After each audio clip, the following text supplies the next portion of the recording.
Good morning, everyone. I hope you're all well. Right, I'm just going to make sure that we start off this morning. I'm going to go straight into it. So there we go. So I'm going to send the request straight so that everything's fine. I hope everyone's doing well today. There we go. Look at that. Morning. Like magic. How are you? Very well, thank you. How are you this morning? Yeah, really good, really good. I've got my new laptop, so I'm super excited about that. I started typing up something and it's got an editor thing on it, and it was like 46 like grammar mistakes and spelling. I was like, oh god. So it makes me look good. So introduce yourself and tell us what you make and sell. My name is Rachel Thompson of Thompson Pooch, and I make all different types of bags in leather, vinyl and fabric.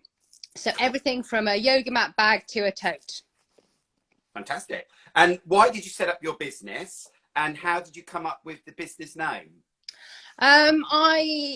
I won't use the word retired from work. I gave up work when I was 50, as in paid employment, and took up sewing really as a hobby to raise some extra money for my local greyhound rehoming centre, where I have had at the time one greyhound from.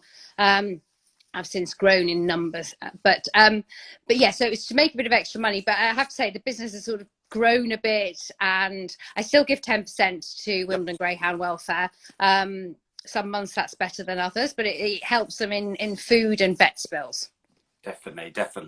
And the name obviously was from well, it was supposed to be a play on Turner and Hooch, Thompson and Pooch, but yeah, and because I've got 4 dogs now at home with me sewing. And you've got the logo. It's really lovely, the bag, and then the greyhound in it, which is just it says what it says on the packet.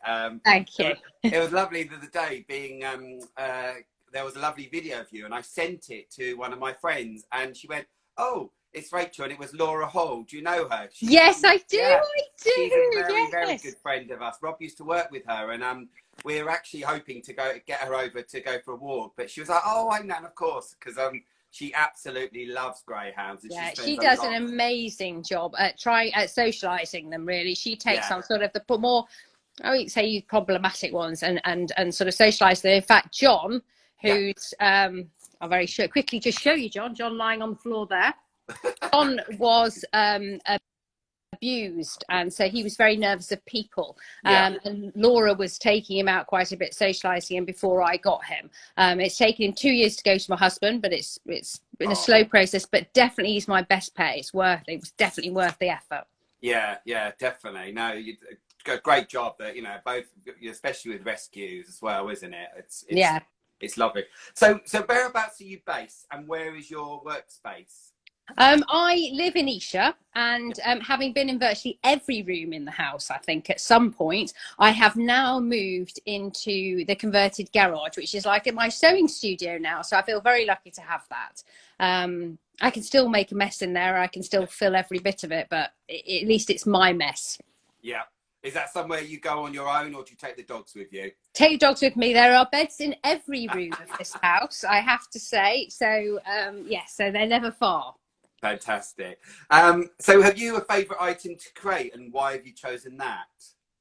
Do you know what? I was thinking about this question. I don't think it's about the style of the bag, because I do so many different things. Sure. I think it's for me about the fabric. I use Spoonflower fabric a lot. I don't know if you've ever heard them, but I absolutely love them. I think they are the most fabulous fabrics, and they are the ones where I can get some fabulous greyhound prints, dog prints, because they're all designed by amazing artists. So I think it's more about my fabric. I bought a very wacky white leather with purple and gold foiling on it. Now, it's not for everyone's taste, but I just think it's the bee's knees. I think it's that does it for me. Yeah, exactly. And Spoonflower, as you say, it's a really great. It's designers. You go on, and then you have a look. We've got some at the moment. We haven't even made it into anything yet, but we do get excited about fabric. I'm sure in June you'll come over to our store, or vice versa, and you'll go, "Oh, you've got that material."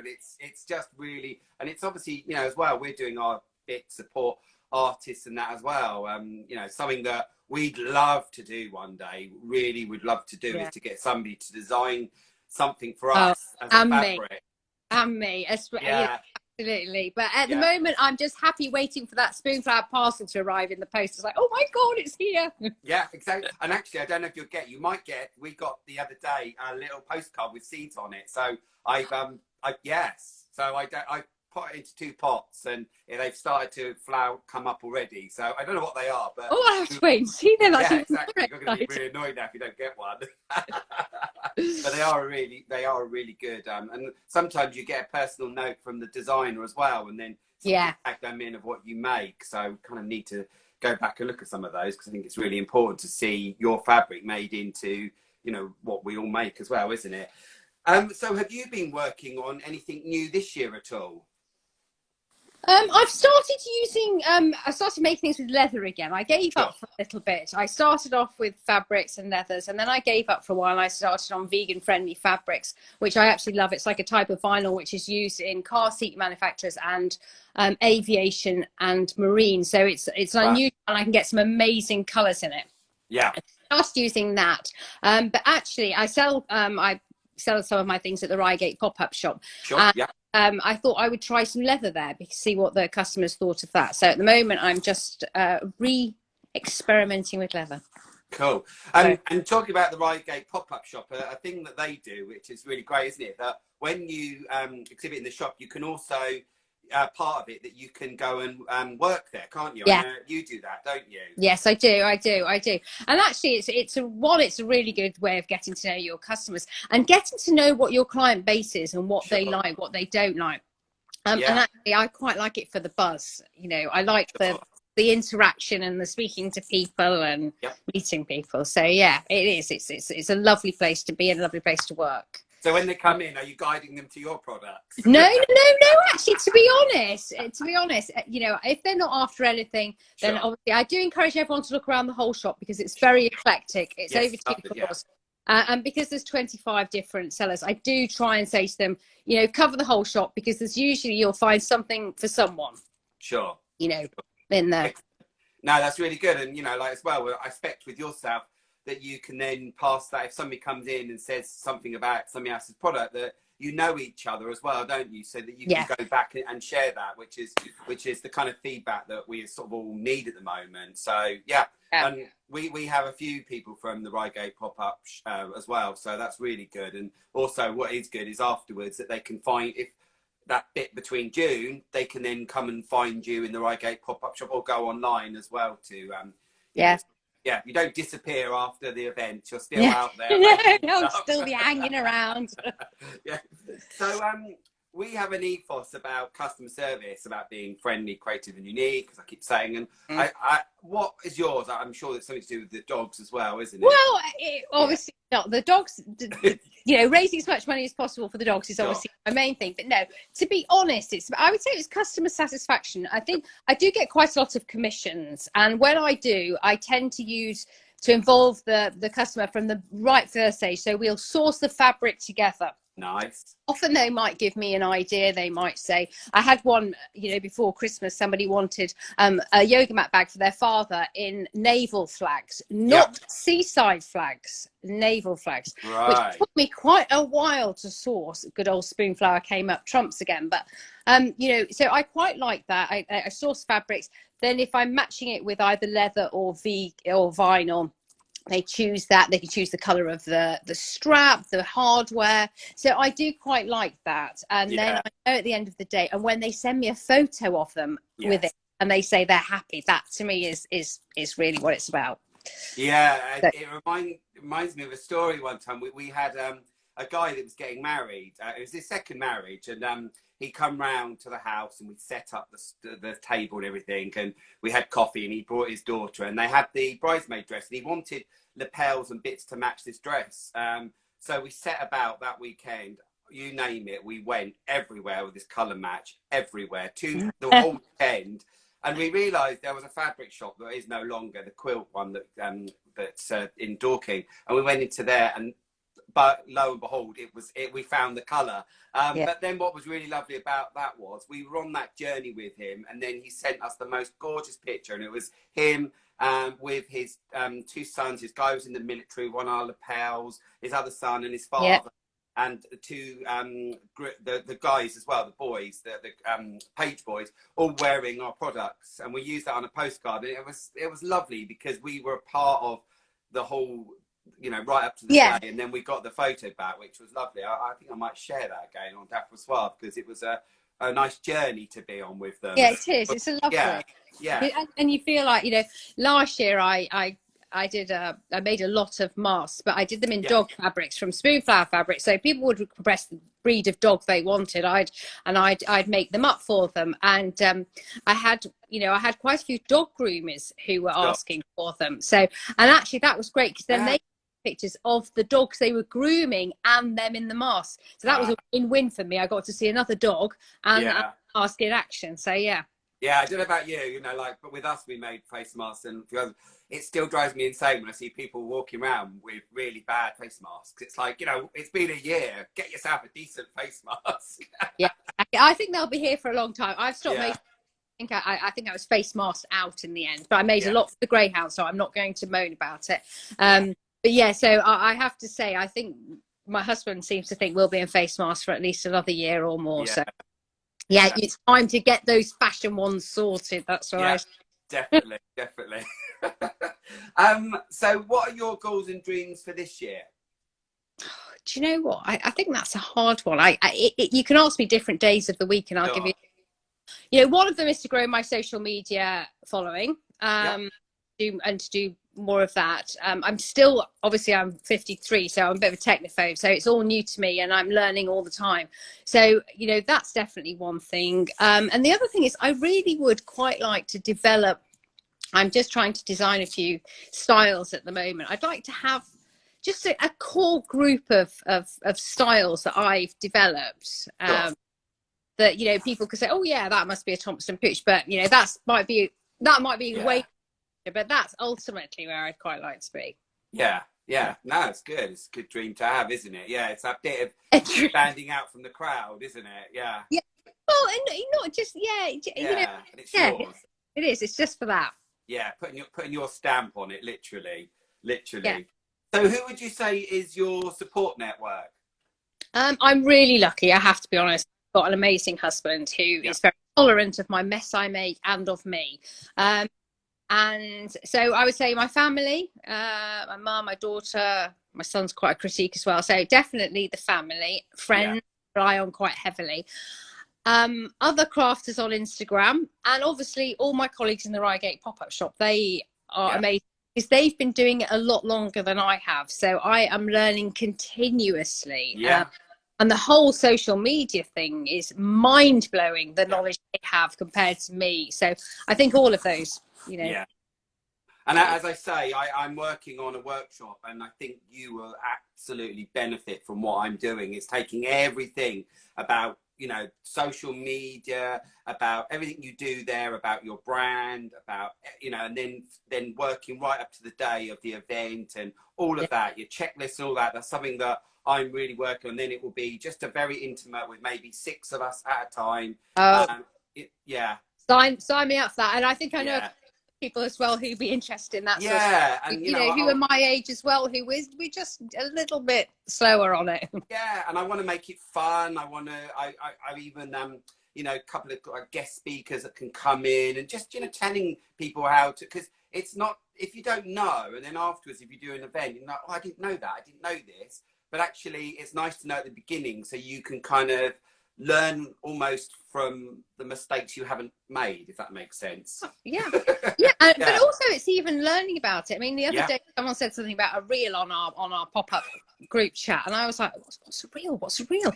Anyway, I posted a reel of just me and the dogs, and suddenly it's like, you've got 1,000 views. It's like, who on earth is interested in looking? So I mean, what is it? I didn't even know what a reel is. I still don't know what a reel is, but you know, hey ho, that I'm sure I'll learn at some point. But you know what I mean? It's all things that are new coming out that, you know, I just think I've grasped something and then something new comes out again on social media and you just think, oh my God, I'm so out of it. But the thing, isn't it? I think if you, if you just sit there and kind of go, well, social media, it's a load of rubbish, it, you know, and not go with the times and stay behind, then that's where you're going to get lost. And you need to, you know, it's almost, you've done a reel, you don't really know what it's about, but you've done it and you've learned from it, and you go, oh, actually, I've had 1,000. Wow, that's great. And it makes you feel kind of, oh, somebody's interested, even if it just flick, because it's just a 15-minute little video, isn't it? But, you know, sometimes we just flick through them, don't we? We have a look, and, you know, it's that bit of just progressing and sort of stepping forward instead of, you know, always thinking in the past. And I think a lot of people now are embracing how they can sell their products in lots of different ways, as long as you're getting your message out about what you're selling and people understand that. Sometimes it does get a bit lost. I think some people, they kind of waver and look, what are you actually about? What is this reel about? But if you know it's about, I'm selling, this is my product, boom, you get it, don't you? Yeah, and you see some of these influencers who have like thousands and thousands and thousands of followers, and just by being beautiful, you know, like, wow. Yeah, I don't think that's going to happen anytime we could try. for me, but you know, I know. We could give them a run for their money. We're as good as them. So what events are you doing with Curated by Dapper and Suave? I'm doing the summer market coming up in June, which I'm very excited about. And I'm doing the Christmas market in November. So those two markets at the moment. So it's quite exciting because I haven't done any markets. Well, obviously because of COVID, but actually when I joined the pop-up shop, I sort of cut back on doing fairs. But I do love them and I have missed them. So I'm looking forward to it. Excellent. Yeah, no, it's really good. I've just, it's very exciting. A friend of mine, he's just sent out a press release. So I've just got some other people who are really interested who actually said, can they be put on the press to come to the event? I was like, yeah, okay. Yeah, and it's really lovely, but it's also really nice that what I'm trying to do is also make sure that I get the right people that are then covering the event or talking about it in those magazines, because that's the clients that we want. Yeah. And so really, you know, I'm still working up to, I'm really exciting today is in a minute, we're actually going to, got it all cut out, ready to sort the summer market out where everyone's going to be. So hopefully we will be sending all the information, everything you need to know, and then you guys can then start, you know, promoting it and sending everything out. So that's really good. And then, yeah, that's just nice to get that out the way. It's sort of, somebody needs to go here, then they're there, and then whatever, and then all their recommendations. But it's, yeah, that's going to be really good fun today doing that. So why did you choose to work with us, would you say? Well, as you mentioned earlier, quite a few of my colleagues and friends at the pop-up shop have done a lot of your events, and they say they're a huge laugh. And so I thought, well, actually, do you know what? I do miss that. You know, I mean, usually when I go to a fair, I'll be honest, I spend more than I earn because I buy other people's stuff. But I love the vibe and the camaraderie. The store holders, and you know, they said yours were they raved about them, said they were very well organized, they were fun. I thought that's good enough for me. I'll sign my name on the dotted line. So looking forward to it. There is, you know, there is a fun element. I think kind of, I take where I used to work in French Connection, and you know, the customers would come in and, you know, sometimes they give us money to events, you know, we'd have goodie bags and whatever, and the customers come in and go, God, this is such a good vibe. You know, it's really good. And God, you know, the staff, and we're all, you know, and we'd be giving free, you know, Prosecco, and, you know, and they'd love it. And it was that bit where that fun that you'd be giving, that's where I'm trying to get that into what we're doing. So people come along and enjoy it, and also enjoy the people that are there. And, you know, and actually they find the joyness of, because of what they make and sell, they understand it. That's where we're going as well. So I must say, because obviously yesterday you were really nervous. We did a little bit of a rehearsal, but you've done absolutely brilliantly. Surprised I slept last night. Honestly, I was so nervous when I got into bed. I kept thinking, I'm going to pull out. But actually, you know what? It isn't. It hasn't been as bad. It's been fun. Yeah. It hasn't been anywhere near as bad as I thought it would be. Yeah. But last night I felt completely different. It's like, oh my God. The amount of people that haven't done this before and they've been nervous, and like I said, I picked up on it and whatever, and it's, you know, like, and there's some more coming where I know they're going to be nervous, but by watching other people do it, they're like, yeah, I can do this. But also other people have then gone, so you can just go live on your own and go blah and chat like you did on your reel. It's the same, and it's really nice. People love that interaction of just seeing you as well. I mean, you know, I don't know what you lot are going to do when, you know, at May Day for a while, that, you know, 10 o'clock, I'm not going to be here anymore. Thank God. Yeah. But I am working on a couple of little specials that are going to pop up. So I'll be talking to Matt, the videographer. I'm just sorting out some dates with him with his work-wise. But I really want to talk to him. He did our video last year, and he's obviously videoing it again this year. And then we'll be talking to the photographer and that as well, because we've got a photographer coming along. So you're going to get some really lovely photos of your stall that then you can, you know, that you can use as well, which is really good.